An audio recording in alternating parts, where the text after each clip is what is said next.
Hey there! Welcome to the 21 Clear podcast, where we talk about anything to help you chaos-proof your family business so you can build a great company with a strong family around it. I'm your host, Adam Hatcher, the founder of 21 Clear, and today we're going to follow up on our last episode. In that episode, I laid out the family business framework, a framework for running your family business meetings and putting important elements in place with trust building in the center to let you chaos-proof your family business.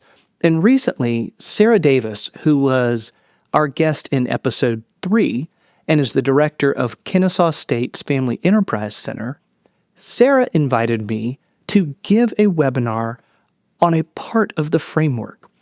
We covered chaos-proof hiring with 13 years as a leader and executive in our family staffing and recruiting company is something I was quite familiar with. And so this episode and the next episode, we're going to take that webinar and break it into 2 parts.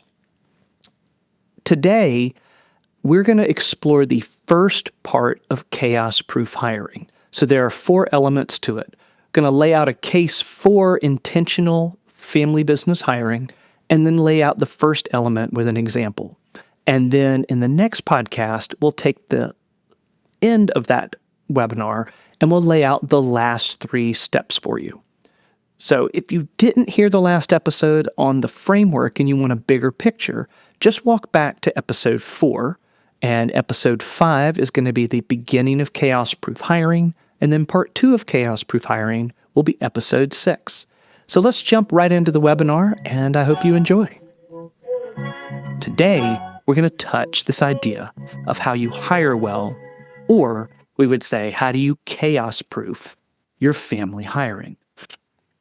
Because the only way you have a family business is if you've hired one. After the founder, once you have a family business, you hire. My grandfather hired my grandmother on the first day that our family's company was started. There wasn't really a process, and I'll spare you the story for today, but that employment lasted 1 day.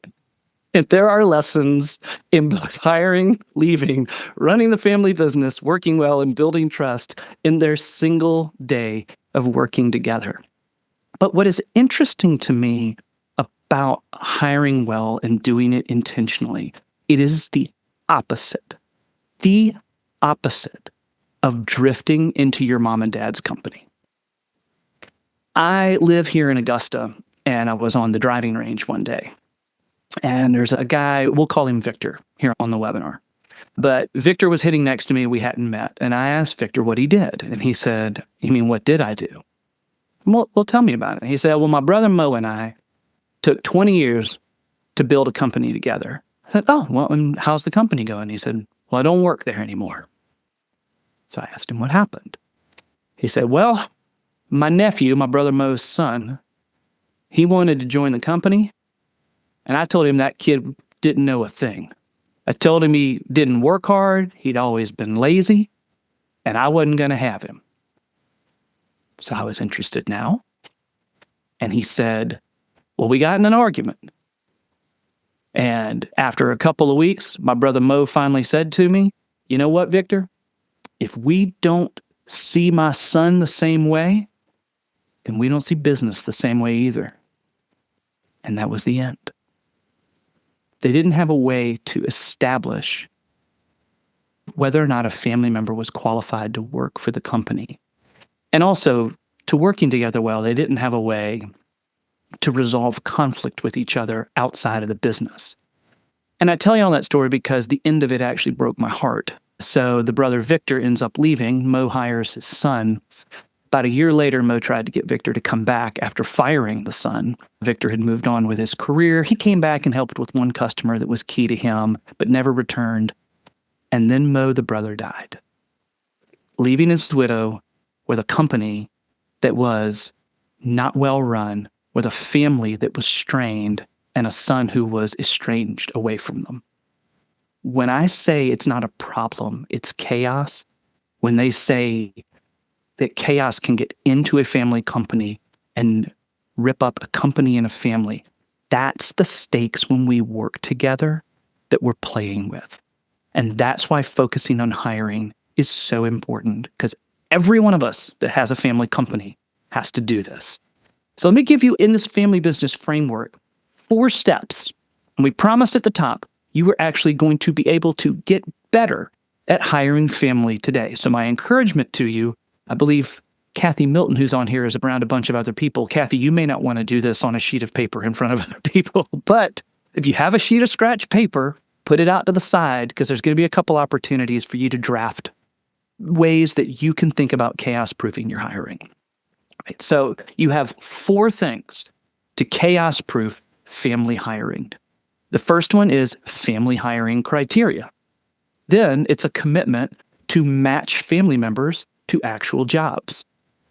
If you have family criteria and you have a family member who is qualified for an actual job in the company, then I'm going to tell you the next step is to say no.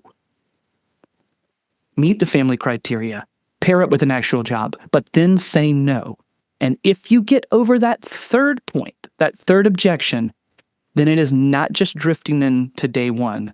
It is actually vigorously onboarding family members in a way that is dissimilar to how you onboard family. All right. So family hiring criteria. I want to tell you all a personal story. I was at my maternal grandfather's funeral. My paternal grandfather started our family's company, so a different one. I was at my maternal grandfather's funeral. We were at the reception after my grandfather's funeral, and one of his friends who'd been in a civic group with him, who was older, talked to me in the line, and I asked him what he did. And he had spent about 35 or 40 years scaling a business with his son. And so I asked him, what's going to happen for your family company next? He told me that he was so proud of his son.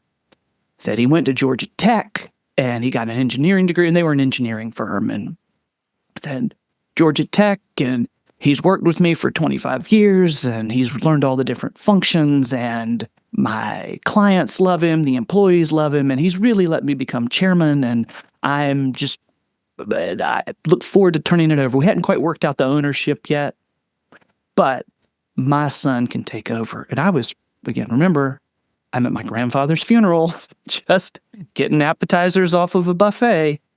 And I said, wow, you are so fortunate. That is not the story for so many people. That was a mistake to say, because then he said, oh, well, yeah, it's not all that good, because my son wants to hire my grandson, and that kid's an idiot. He said, he doesn't know anything. My son's going to hire him one day, and that boy is going to tear down everything that we have spent 3 decades building. And I took a breath and thought about this idea of family hiring criteria. And I said, well, let me ask you, have you and your son ever sat down and made a list together of if any family member ever wants to join the company, what they would have to do before they were even considered? He said, no. I said, well, let me tell you this. I said, in my experience with family businesses and family owners, I can tell you this. Family owners don't like making lists. And they absolutely don't like being governed by the lists they make. But it's way better to argue about bullet points on a criteria list than it is to talk about the intelligence of a grandson. So what I encouraged him to do is, first, what is family hiring criteria? It is a written list that is for family members before they can be considered for the job, any job. So note, this is not, I was hired into our family's company as the general counsel. This never asked the question, is Adam qualified as an attorney to be the general counsel of the company? It's a prerequisite list. And whatever you put on the list, the 2 most important things in creating it is that first you actually do it, and then you're as specific as you possibly can be. So I want to pull back our curtain and show you the list that our family company had.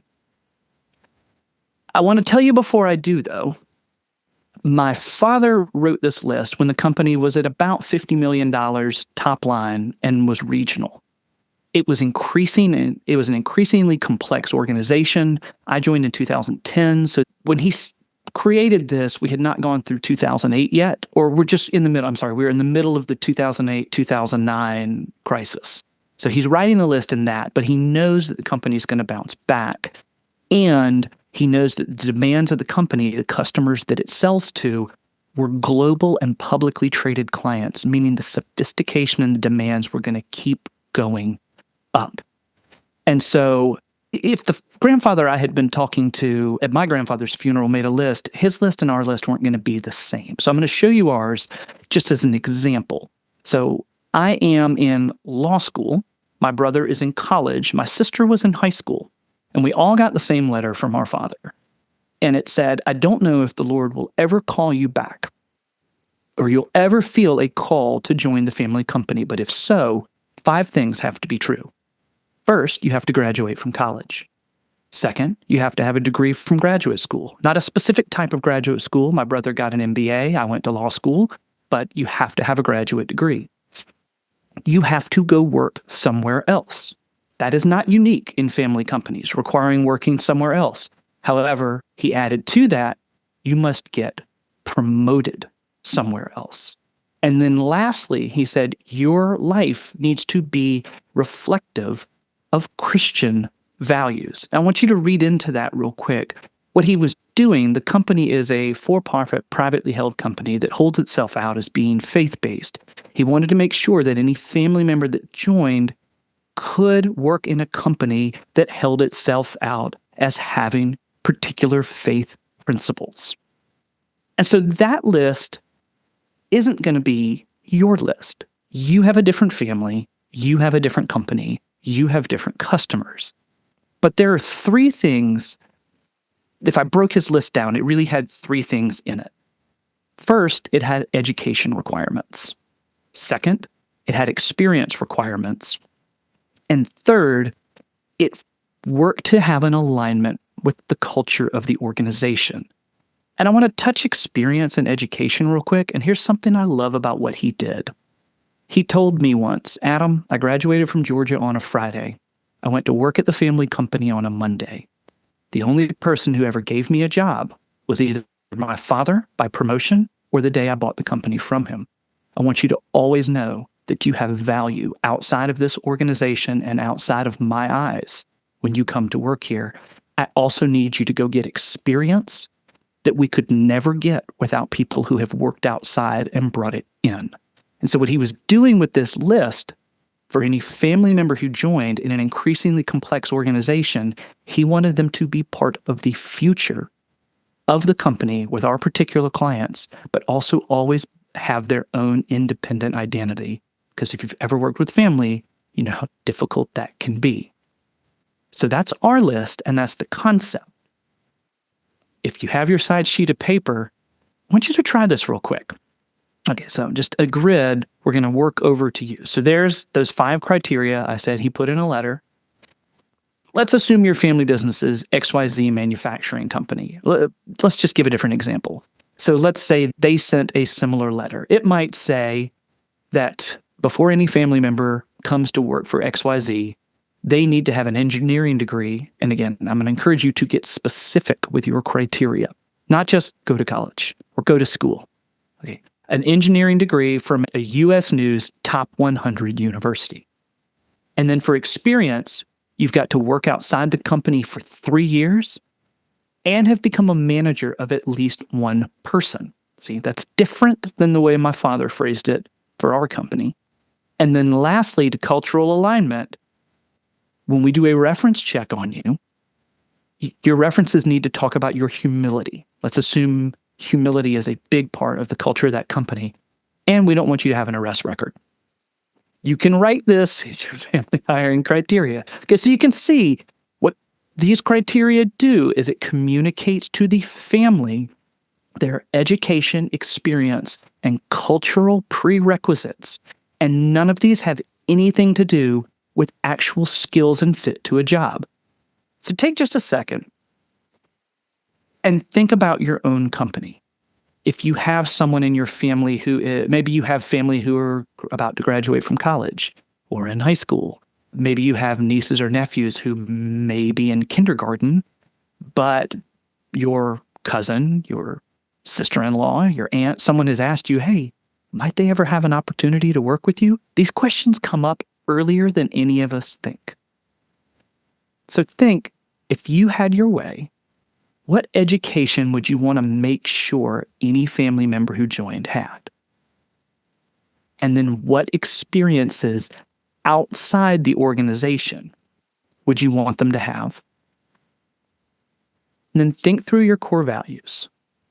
Pick one, pick two, or just the cultural behaviors your company and its leaders are known for. What's one of those? What's two of those you want to make sure every family member is aligned to? Education, experience, cultural alignment. That's family hiring criteria. That's the first step in chaos-proofing family hiring. And now I want to celebrate you. Okay, if you took a minute, Kathy Milton, Kathy logged in first, so I just picked on her a couple times. If you just did this, I want to celebrate you. Because here's what's so hard about a family business, right? So I know running an organization day in and day out is hard. It's hard to do strategic planning. It's hard to make the time. It's hard to have the discipline. If it's hard enough to argue with customers, it's certainly hard to argue with each other about value propositions. This is even harder. This is doing inter-family business work, and the family business has no revenue. It has no customers, but it sits right in the heart of the organization. And if it's healthy, it can help the organization reach full value with a strong family. And if it's not, all of it can go away spectacularly. And so what you just did, maybe for the first time, well, not really, because this is the Kennesaw State Family Enterprise Center, but maybe for today, maybe the first time today, you've thought about that inter-family business and taken a step at making it healthy. So congratulations to you. All right, that's step one. Now, let's go to step two. That is the end of the first part of the Kennesaw State Family Enterprise Center webinar. In the next episode, we're going to finish that and go through the last three elements of chaos-proof hiring. I hope this has helped you think about your inter-family business a bit. This is the kind of topic when you have family meetings that you both create, debate, and communicate. And so I hope this was a helpful podcast for you. Look forward to sharing the rest of it with you in episode 6. I appreciate you subscribing and following. We do have a monthly newsletter and post content on LinkedIn as well that I hope is helpful to you. I appreciate you joining. As my grandfather would have said, thank you so very, very much for listening.